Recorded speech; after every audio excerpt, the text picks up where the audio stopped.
Taste the Daily. மக்களின் பிரச்சினைக்காக அறவழியில் போராடிய எதிர்க்கட்சி துணைத் தலைவர் ஆர்.பி. உதயகுமாரையும் பொதுமக்களையும் கைது செய்துள்ள விடியா திமுக ஸ்டாலின் மாடல் அரசுக்கு கண்டனம். போராடும் மக்களின் கோரிக்கைகளுக்கு தீர்வு காணாமல் போராடுபவர்களை கைது செய்யும் திமுக ஆட்சியின் சர்வாதிகார போக்கிற்கு மக்கள் விரைவில் முற்றுப்புள்ளி வைப்பார்கள் என அதிமுக பொதுச் செயலாளர் சாடல். நாட்டின் சமத்துவத்திற்காக தன்னையே தியாகம் செய்த அண்ணல் காந்தியடிகள் என அதிமுக பொதுச் செயலாளர் புகழாரம். தேசத்தந்தை காந்தியடிகளின் நினைவு நாளை ஒட்டி தீண்டாமை துளியும் இல்லாத சமத்துவ நாடாக இந்தியாவை கட்டமைக்க உறுதி ஏற்போம் என அதிமுக பொதுச் செயலாளர் தெரிவித்துள்ளார்.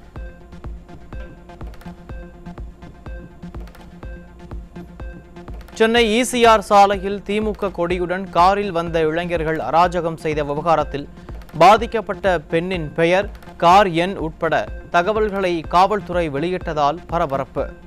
அந்த காரில் வந்த சார்கள் யார், எதற்காக சம்பந்தப்பட்ட பெண்ணின் விவரங்கள் வெளியிடப்பட்டது என மக்கள் கேள்வி.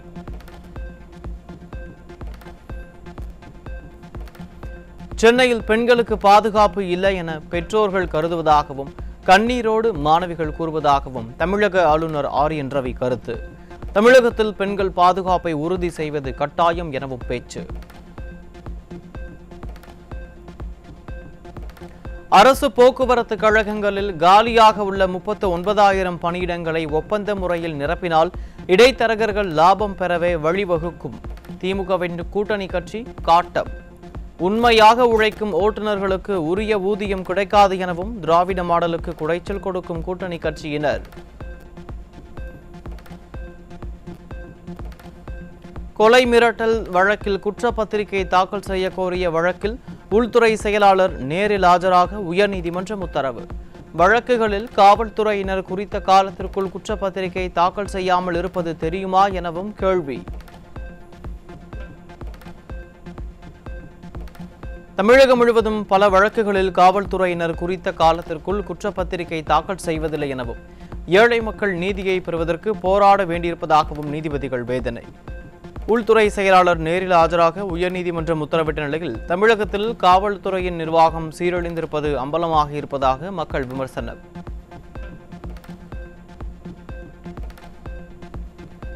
அண்ணா பல்கலைக்கழக மாணவி பாலியல் வன்கொடுமை வழக்கை விசாரிக்கும் சிறப்பு புலனாய்வு குழுவில் இருந்து பணியை சரியாக செய்யவிடவில்லை என கூறி டிஎஸ்பி விலகல். யார் இந்த சார் என்கிற கேள்விக்கு விடை கேட்டு தமிழகமே எதிர்நோக்கி இருக்கும் இந்த வழக்கில் அடுத்தடுத்து நடைபெறும் சம்பவங்கள் சந்தேகத்தை ஏற்படுத்துவதாக மக்கள் விமர்சனம்.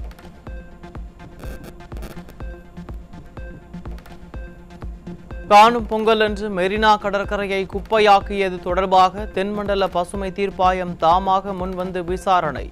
காணும் பொங்கல் அன்று பொது இடங்களில் கூடும் மக்கள் குப்பை போடுவதை தடுக்க எடுக்கப்பட்ட நடவடிக்கை குறித்து அறிக்கை தர தமிழக அரசுக்கு உத்தரவு.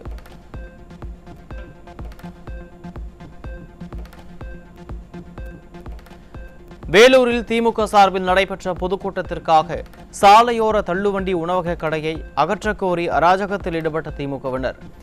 நாளை முதல் யாரும் கடை நடத்த முடியாது என அப்பாவி வியாபாரிகளை திமுகவினர் மிரட்டும் காட்சிகள் வெளியான நிலையில் இதுதான் திராவிட மாடலா என மக்கள் கேள்வி.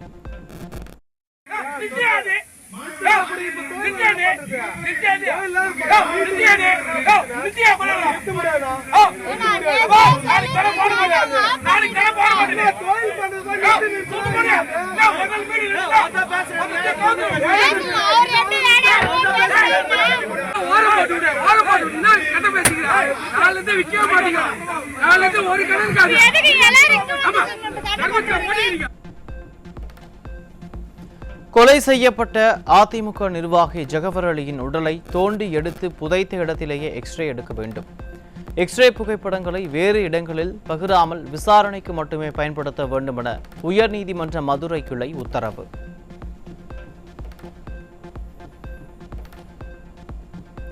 காவிரியிலிருந்து தமிழ்நாட்டிற்கு பிப்ரவரி முதல் மே மாதம் வரை 10 TMC தண்ணீர் திறக்க வேண்டும். உச்சநீதிமன்ற தீர்ப்பின்படி மாதந்தோறும் காவிரியில் தண்ணீர் திறக்க வேண்டும் எனவும் கர்நாடகாவுக்கு காவிரி மேலாண்மை ஆணையம் உத்தரவு.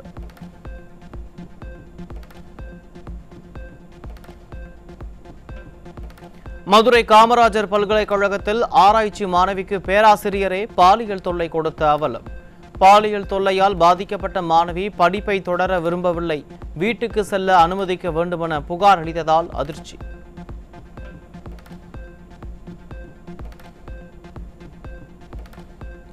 கோவை குனியாமுத்தூர் அருகே மாணவி நடு ரோட்டில் பாலியல் துன்புறுத்தலுக்கு ஆளான சம்பவம் பேரதிர்ச்சியை ஏற்படுத்தியுள்ளது. திராவிட மாடல் ஆட்சியில் பெண்கள் நிம்மதியாக சாலையில் நடமாட முடியாத சூழல் நிலவுவது இந்த சம்பவத்தின் மூலம் நிரூபணமாக இருப்பதாக மக்கள் வேதனை.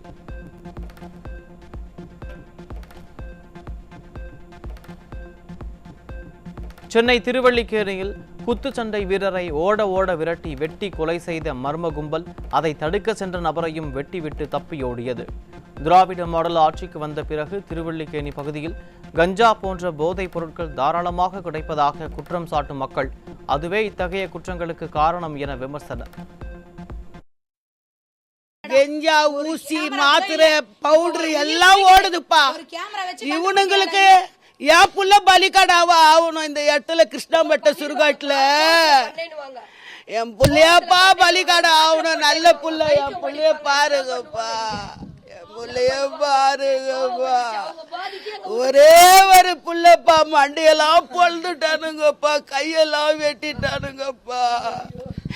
என் ராஜா எனக்கு வருமாப்பா, சீமா 24 வயசு புள்ள. சென்னை மணலியில் மது போதையில் மனைவியை கணவனே அடித்துக் கொன்ற அவலம். திராவிட மாடல் ஆட்சியில் மது போதையால் பல குடும்பங்கள் சீரழிந்து வருவதாக மக்கள் ஆத்திரம். தூத்துக்குடி மாவட்டம் ஆறுமுகநேரியில் பூட்டிய வீட்டிற்குள் கழுத்தில் போர்வை சுத்தப்பட்டு உடலில் அழுகிய நிலையில் மூதாட்டி சடலமாக மீட்கப்பட்ட சம்பவத்தால் அதிர்ச்சி. சட்டம் ஒழுங்கு சந்தி சிரிக்கும் ஸ்டாலின் ஆட்சியில் மர்ம மரணங்கள் அதிகரித்திருப்பதாக மக்கள் வேதனை. திண்டுக்கல் மாவட்டம் வேடச்சந்தூர் அருகே சாலையோரம் பச்சை குத்தும் தொழில் செய்பவரை 4 இளைஞர்கள் தாக்கும் காட்சிகள் வெளியாகி பரபரப்பு.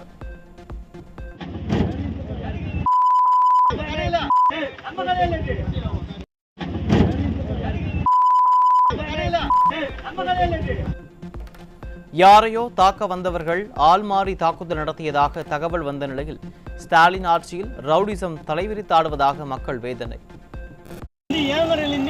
என்ன அருவா எடுத்து வர ஒருத்த வெட்டுறதுக்கு நான் எங்களுக்கு பச்சை குத்தி சம்மதமே கிடையாது. அருவா சொன்னாங்களா? அருவா இவ்வளவு பெரிய அருவா எடுத்து வந்து வெட்டுறதுக்கு ஓடி வரான்.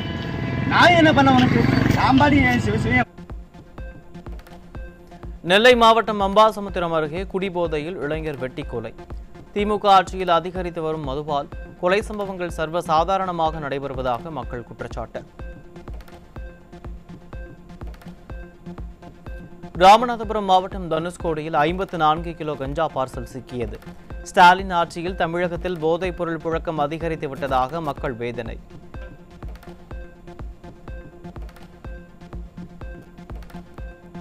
சென்னை மத்திய ரயில் நிலையத்தில் கேரளாவைச் சேர்ந்த இருவரிடமிருந்து 2 கிலோ கஞ்சா பிடிபட்டது. திராவிட மாடல் ஆட்சியில் கஞ்சா வியாபாரிகளின் கூடாரமாக தமிழகம் மாறி வருவதாக மக்கள் விமர்சனர். கன்னியாகுமரி மாவட்டம் நாகர்கோவிலில் கஞ்சா விற்பனை செய்த 5 பேர் கஞ்சாவுடன் கையும் களவுமாக சிக்கினர். நிர்வாக திறனற்ற ஸ்டாலின் அரசின் உளவுத்துறை உறங்கிக் கொண்டிருப்பதால் போதைப் பொருள் புழக்கம் அதிகரித்திருப்பதாக மக்கள் புகார். திருச்சி விமான நிலையத்தில் மலேசியாவிலிருந்து கடத்தி வரப்பட்ட 94,53,000 மதிப்பிலான தங்கம் பறிமுதல். மைனாரிட்டி பாஜக ஆட்சியில் விமான நிலையம் மூலம் தங்கம் கடத்தல் தொடர்கதையாகி வரும் அவலம். திருச்சி மாவட்டம் முசிறி அருகே விற்பனைக்காக காரில் கடத்தி வரப்பட்ட 400 கிலோ குட்கா பொருட்கள் சிக்கியது. திமுக ஆட்சியில் ஏவல் துறை கும்பகர்ண தூக்கத்தில் இருப்பதால் போதைப் பொருட்கள் விற்பனை அதிகரிப்பு என மக்கள் குற்றச்சாட்டு.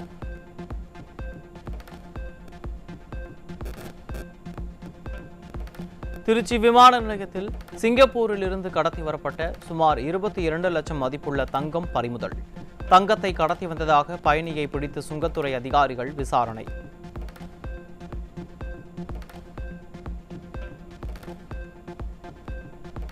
டாஸ்மாக் அருகே நின்று கொண்டு வசூல் வேட்டையில் ஈடுபட்ட காவலர்களை மது பிரியர்கள் கேள்விகளால் துளைத்தெடுத்த காட்சிகள் வெளியாகி அதிர்ச்சி.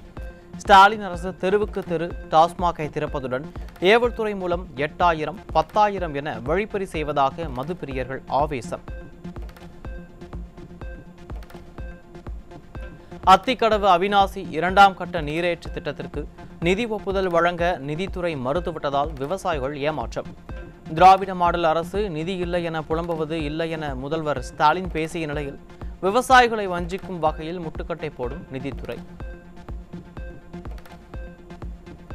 தேர்தல் வாக்குறுதியை நிறைவேற்றாமல் ஏமாற்றும் ஸ்டாலின் அரசை கண்டித்து 2வது நாளாக தொடர் உண்ணாவிரத போராட்டத்தில் ஈடுபட்டுள்ள சத்துணவு ஊழியர்கள். ஸ்டாலின் அரசு தங்களது கோரிக்கைக்கு செவிசாய்க்க மறுப்பதாக சத்துணவு ஊழியர்கள் வேதனை. கால்வாய்களை முறையாக தூர்வாரி குடிமராமத்து பணிகள் மேற்கொள்ளாததால் தேவைக்கும் அதிகமாக பெய்த மழை நீர் கடலில் கலந்து வீணான அவலம். தமிழகத்தில் கோடை காலத்தில் பாசனம் மற்றும் குடிநீர் தேவைகளை பூர்த்தி செய்வதில் சிக்கல் ஏற்படலாம் என தகவல்.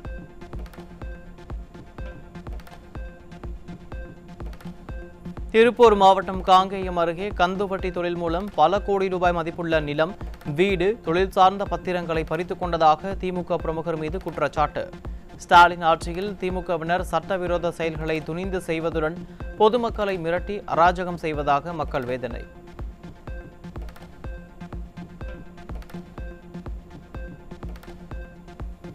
திருச்சி மாவட்டம் துறையூர் அருகே பூனாட்சி கிராமத்தில் உள்ள அரசு பள்ளியில் ஆசிரியர்கள் தினமும் முறையாக பணிக்கு வருவதில்லை என மாணவ மாணவிகள் மற்றும் குற்றம் சாட்டும் அவலம். இது குறித்து செய்தி சேகரிக்க சென்ற செய்தியாளரிடம் ஆசிரியர் ஒருவர் பேரம் பேசிய காட்சிகள் திராவிட மாடல் ஆட்சியில் பள்ளிக்கல்வித்துறை எவ்வளவு சீரழிந்துள்ளது என்பதை அம்பலப்படுத்தியுள்ளது. யாருக்கும் பிரச்சனை நினைக்கிறேன் சார். சரி, என்னை காப்பாற்றுங்க சார். உங்களுக்கு நான் என்ன பண்ணிடுறேன் சார். என்ன பண்ணலாம்னு நீங்கள் நினைக்கிறீங்க சொல்லுங்கள். இது சொன்னால் தப்பாக போகுது சார். இல்லை, அது எப்படி நேராக தானே பேசுகிறதா? அனுப்பிவிட்டீங்க அவரை. நீங்கள் அனுப்பத்தில் தெரியாது. இல்லை, அவர் அனுப்பிவிட்டீங்க. ஓப்பனாக சொல்லுங்கள், என்ன பண்ணுறீங்க? பைசா தரேன் சார். காலையில் ஒரு 5 ரூபா பைசா தரேன் சார். வச்சுக்காங்க சார். சார் பணம் கொடுக்குறீங்களா? இல்லை சார், வந்துட்டு போகிறீங்க கஷ்டப்பட்டு. அதுக்கு பெட்ரோல் சார் கூட என்ன பண்ண முடியல. இல்லைன்னா இவ்வளோ நேரம் உங்களுக்கு நிற்க மாட்டேங்க. விருதுநகர் மாவட்டம் திருச்சுழி அரசு கல்லூரியில் இன்டர்னல் எக்ஸாம் நடத்தப்படாததால் 38 மாணவர்கள் தேர்வில் தோல்வியடைந்த அவலம். தேர்வு நடத்தாது கல்லூரியின் குற்றம் என வேதனை தெரிவிக்கும் மாணவர்கள் திராவிட மாடல் ஆட்சியில் உயர்கல்வித்துறை சீரழிந்துள்ளதாக ஆதங்கம்.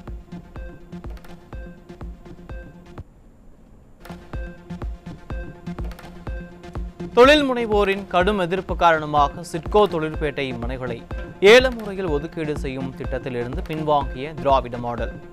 ஏல முறையில் ஒதுக்கீடு செய்தால் பணம் படைத்தவர்கள் மட்டுமே தொழில் செய்ய முடியும் என்ற நிலையில் விஞ்ஞான ஊழல் செய்ய காத்திருந்தவர்களை போராடி வென்ற தொழில் முனைவோர்.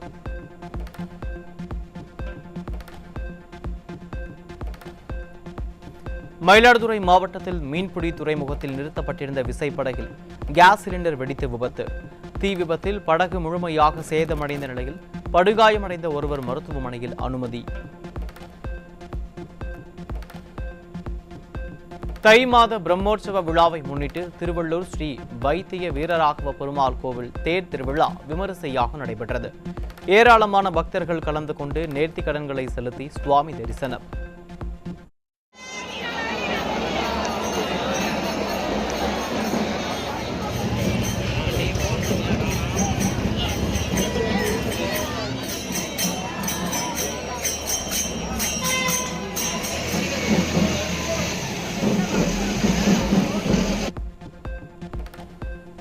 மெட்ரோ ரயில் நிலையங்களில் வாகனம் நிறுத்தத்திற்கான மாதாந்திர பார்க்கிங் பாஸ்கள் பிப்ரவரி 1ஆம் தேதி முதல் நிறுத்தம்.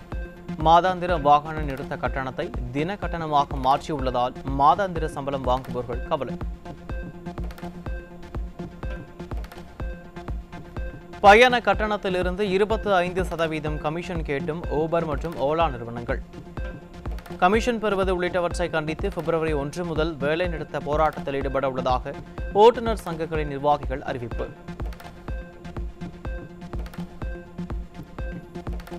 கடந்த 46 ஆண்டுகளில் 100 ராக்கெட்டுகளை வெற்றிகரமாக ஏவி சாதனை படைத்த இஸ்ரோ அடுத்த 5 ஆண்டுகளில் 100 ராக்கெட்டுகள் ஏவுவதுதான் அடுத்த இலக்கு என இஸ்ரோ தலைவர் நாராயணன் திட்டமிட்டார். எத்தனால் விலை உயர்வுக்கு மத்திய அமைச்சரவை அனுமதி அளித்ததால் விலைவாசி உயரும் அபாயம் இருப்பதாக தகவல். எரிபொருள் விலை அதிகரித்தால் கட்டுமானத்துறை தொடங்கி பல்வேறு துறைகளில் விலைவாசி அதிகரிக்கும் அபாயம்.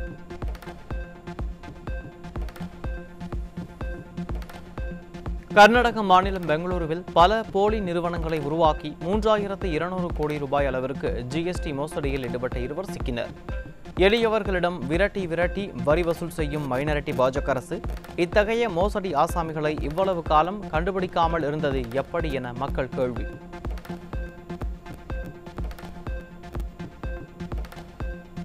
கட்டிடக்கலை முதல் ஆட்டோமொபைல்கள் வரையிலான தொழில்களை மறுவடிவமைக்கக்கூடிய வண்ணத்தை மாற்றும் கண்ணாடிகள் கண்டுபிடிப்பு.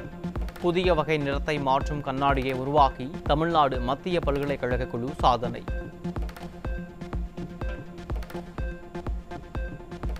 உத்தரகாண்டில் நடைபெற்று வரும் தேசிய விளையாட்டுப் போட்டியில் தங்கப்பதக்கம் வென்றோர் தமிழக வீரர் ரோஹித். ஆண்களுக்கான 100 மீட்டர் பட்டர்ஃப்ளை நீச்சல் போட்டி 53.89 வினாடி நேரத்தில் இலக்கை அடைந்து அசத்தினார். நெதர்லாந்தில் நடைபெற்று வரும் டாடா ஸ்டீல் செஸ் தொடரின் 9வது சுற்றில் தமிழ்நாட்டைச் சேர்ந்த உலக சாம்பியன் குகேஷ் வெற்றி வாகை சூடினார். இந்த வெற்றியின் மூலம் குகேஷ் 6.5 புள்ளிகளுடன் தொடரில் முதலிடத்தில் உள்ளார்.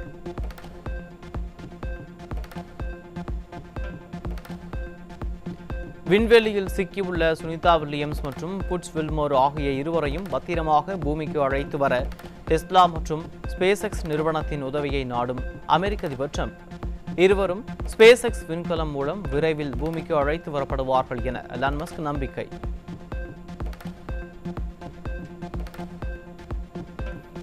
ஆப்கானிஸ்தானில் இந்திய நேரப்படி அதிகாலை 2:15 மணியளவில் நிலநடுக்கம் ஏற்பட்டது. ரிக்டர் அளவுகோலில் 4.2 பதிவான இந்த நிலநடுக்கத்தால் ஏற்பட்ட சேதம் மற்றும் பாதிப்பு குறித்து எந்தவித தகவலும் வெளியாகவில்லை. சவுதி அரேபியாவில் சாலை விபத்தில் சிக்கிய 9 இந்தியர்கள் உயிரிழந்துள்ள சம்பவம் அதிர்ச்சியை ஏற்படுத்தியுள்ளது. ஜுஷான் நகரில் ஏற்பட்ட இந்த சாலை விபத்தில் மொத்தம் 15 பேர் உயிரிழந்திருப்பதாக தகவல். அமெரிக்காவின் வாஷிங்டன் நகரில் ராணுவ ஹெலிகாப்டருடன் விமானம் மோதி விபத்துக்குள்ளானதில் 19 பேர் உயிரிழப்பு. விமான நிலையத்திற்கு சென்று கொண்டிருந்த ஹெலிகாப்டர் மீது விமானம் மோதி விபத்துக்குள்ளானதாக தகவல்.